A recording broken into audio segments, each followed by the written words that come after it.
terang dah tipu dah. Kenapa masih nak dibiarkan isu ni? Adakah Tan Sri ni kebal sangat? Adakah Tan Sri ni gangster? Takut sangat dengan Tan Sri ni? Ini yang kita nak tahu. Ingat dia ni besar sangat, kepala besar. Apa pun ada duit, apa pun boleh buat. Jangan fikir kita ada duit kita boleh beli semua. Saya bagi peringatan. Pesanan saya kepada rakyat. Adakah pemimpin parti politik akan bantu kita? Bantu rakyat? Hari ini kita lihat pemimpin parti politik dah jadi adik-beradik. Tak ada pembangkang dalam negara kita. Dan saya bersama NGO gabungan, kita bertanggungjawab, kita berjuang habis-habisan untuk rakyat sampai kita nak tahu apa jawapan tentang isu tanah ni. Okay, Assalamualaikum kepada semua rakyat Malaysia. Saya ingin ucapkan terima kasih kepada rakyat jelata, tak kira lah bangsa dan kaum mana, di mana saya terima panggilan dari seluruh Malaysia dan saya terima WhatsApp berkenaan tentang isu baru-baru ni, isu tentang tanah DPKL dijual di bawah harga pasaran, di mana seorang Tan Sri adalah seorang perasuah ni, di mana isu ni boleh dikatakan isu nasional, termasuk pemimpin kita bekas Perdana Menteri kita, bosku Datuk Seri Najib, turut mengambil perhatian dalam isu ni, di mana beliau telah viral dalam Facebook beliau baru-baru ni. Dan apa yang saya lihat ini, rakyat tertanya-tanya, siapakah Tan Sri tersebut? Tan Sri yang terlibat ni siapa? Apa keistimewaan Tan Sri ini sehingga boleh beli tanah DPKL di bawah harga pasaran, di mana 13 juta ringgit. Segala bukti saya ada simpan. Dalam sikit-sikit boleh tunjuk lah. Ni cek ni yang telah bayar kepada DPKL. Dan begitu juga ada bukti-bukti yang lain yang kukuh boleh didakwa. Cuma hari ni apa yang saya lihat, kehendak rakyat ni sebenarnya mereka nak tahu siapa ni Tan Sri ni, yang pertama ni. Yang kedua, bukan kedua, yang utama, di mana mereka rakyat hari ni nak pastikan bahawa transaksi tanah ni dibatalkan dan kembalikan kepada DPKL. Inilah kehendak rakyat pada hari ini. Saya lihat situasi negara kita boleh lihat dari segi politik, dari segi COVID-19 dan sebagainya. Rakyat lebih peka dengan isu-isu semasa. Sebab apabila berlaku COVID, ada yang kebanyakan tak keluar rumah, duduk rumah, mereka fokus apa hari ini kerajaan nak buat. Apabila isu ni timbul, isu berkenaan tanah ni yang jual di bawah harga pasaran sebanyak 13 juta ringgit, padahal asalnya harga asal 80 juta. Dan saya selaku Presiden Ikhlas bersama dengan NGO gabungan, kita telah buat satu mesyuarat di mana kita akan berjuang habis-habisan berkenaan isu ni dan nak pastikan hak rakyat terbela. Ini yang sebab dari segi mindah rakyat, kehendak rakyat ni, mereka nak tanah ni kembalikan kepada kerajaan balik. Itu kehendak rakyat. Dari situ kita sebagai NGO gabungan, kita lihat kita nak bela rakyat, di mana kehendak rakyat pastikan tanah ni perlu dikembalikan kepada kerajaan. Ini yang kehendak mereka. Jadi baru-baru ni kita lihat isu Makau scam ni, di mana pihak yang terlibat telah ditangkap dan ada juga pegawai tertinggi dalam jabatan kerajaan terlibat dalam perkara ini. Ini saya ucapkan terima kasih kepada pihak polis dan mana berjaya tangkap berkenaan isu Makau scam ni. Makau scam ni memang ramai tertipu, terpedaya dengan skim-skim penipuan ni, di mana mereka berjaya kutip lebih kurang 80 juta ringgit. Dalam isu ni kita yakin pihak SPRM dan Kerajaan Pusat, di mana Perdana Menteri kita Yang Berhormat Tan Sri Muhyiddin Yassin perlu peka dalam isu ni. Dan saya juga yakin dalam isu penjualan tanah ni ada pegawai-pegawai jabatan agensi kerajaan pun terlibat. Kita lihat Makau scam pun ada agensi penjaga awam yang terlibat juga. Dan apa yang saya lihat, saya dah buat kaji selidik dan sebagainya, saya lihat hari ini adalah banyak bukti saya simpan dalam laptop ni, di mana ada seorang pemimpin dari parti Roket ni terlibat juga, ahli parlimen, dalam isu komplot penjualan tanah ni. Begitu juga dengan bekas Menteri Wilayah Persekutuan. Ini apabila pemimpin mana-mana parti terlibat dalam isu tanah ni, dah tentu rakyat akan marah. Dan rakyat nak tahu siapa pemimpin tersebut. Kenapa Tan Sri ni yang berbangsa Cina ni, memang Tan Sri ni ada kes rasuah di mahkamah. kenapa dibiarkan begitu? Walaupun Ikhlas Malaysia dengan NGO gabungan, kita dah hantar satu memorandum dekat DPKN, kita dah bawa protes, begitu juga depan SPRM.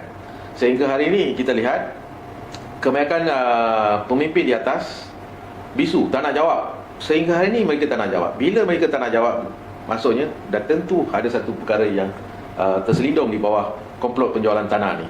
Jadi kita NGO gabungan, kita dalam mesyuarat, kita tak akan biarkan isu ni sebegitu saja. Tanggungjawab kita nak pastikan transaksi tanah ni perlu dibatal dan ditarik balik, kembalikan kepada kerajaan tanah ni. Kalau nak tender, buat tender terbuka. Jangan bagi direct nego. Macam mana Tan Sri ni dapat macam tu je, bukan ada tender pun. Jadi kami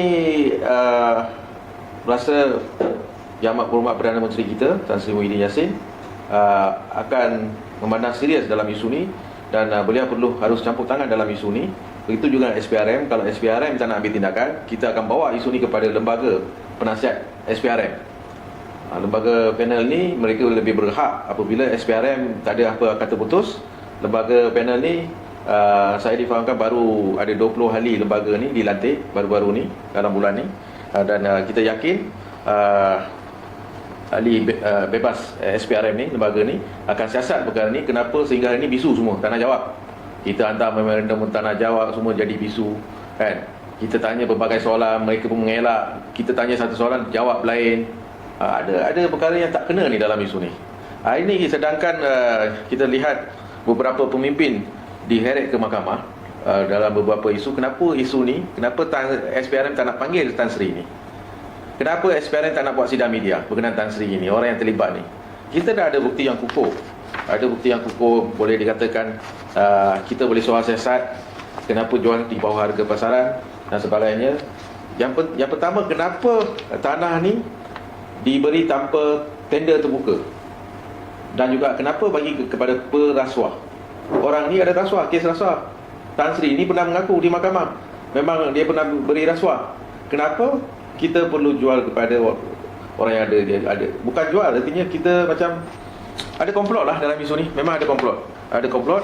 Dan kita lihat baru-baru ni je, bulan 7 23 hari bulan, saya lihat dekat sini 27 hari bulan, tanah ni dah pindah milik.